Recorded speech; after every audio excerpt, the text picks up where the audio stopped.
Un soir du 1er janvier, vers 21h dans un petit village où tout le monde se connaissait, une femme enceinte ressent soudain de violentes contractions. Sa sœur, paniquée, appelle de l'aide. On l'emmène d'urgence à l'hôpital. Quelques heures plus tard, la sage-femme sort de la salle d'accouchement. Son visage est étrange mélange de joie et de tristesse. Elle annonce doucement. Un petit garçon est né, très beau, en parfaite santé. Puis elle marque une pause. Mais la maman n'a pas survécu. Le silence tombe. Le bébé s'appellera Eric. Mais dès sa naissance, il était déjà entouré de douleurs. Son père était mort quelques mois plus tôt, et maintenant sa mère venait de partir. La seule personne qui accepta de le recueillir, c'était sa tante. Mais dans son cœur, elle nourrissait une haine profonde. Pour elle, ce bébé avait tué sa sœur. Les années passent. Eric grandit, mais pas comme les autres enfants. Pendant que les 4 enfants de sa tante allaient à l'école, Eric lui restait à la maison. Il dormait dans la cuisine, portait des vêtements déchirés, avait souvent des plaies sur le corps.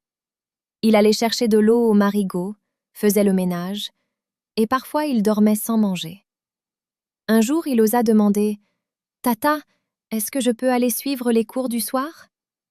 Elle fit semblant d'être heureuse, puis elle répond avec sérénité « Bien sûr, si je ne t'ai pas mis à l'école, c'est parce que je n'avais pas beaucoup d'argent. » Mais en réalité, elle bouillait intérieurement. Eric commença les cours du soir. Puis il trouva un petit boulot dans une boulangerie. Pour la première fois, il gagna un peu d'argent. Il donnait tout à sa tante. Mais au bout de 6 mois, il fut renvoyé.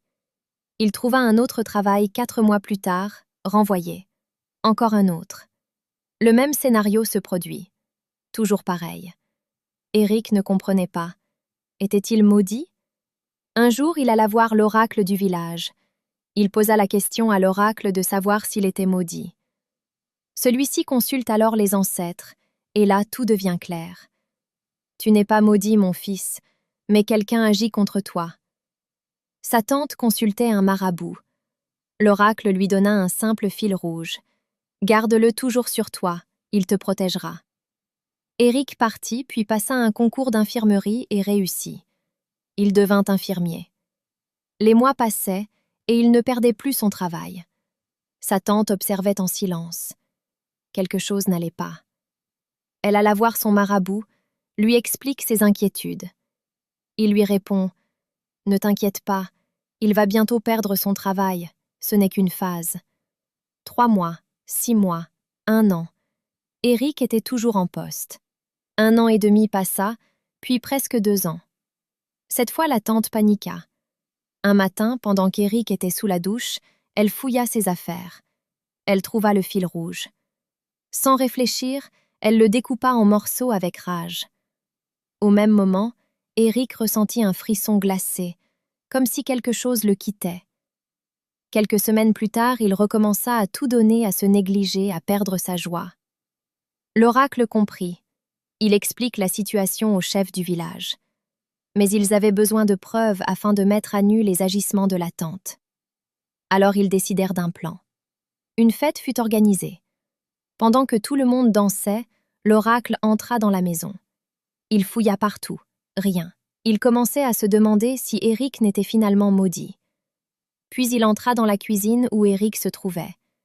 Quelque chose attira son attention vers la jarre d'eau. Il la déplaça, creusa, et là, il découvrit une poupée attachée avec des cauris. L'oracle, choqué mais soulagé, apporte cette preuve au chef du village. La tante fut confrontée. Elle refusa d'avouer. L'oracle consulte les dieux, puis la décision est prise.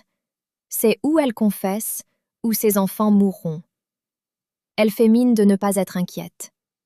L'année suivante, son premier fils mourut, puis sa fille, puis encore un autre. Brisée et humiliée, elle finit par se présenter devant tout le village.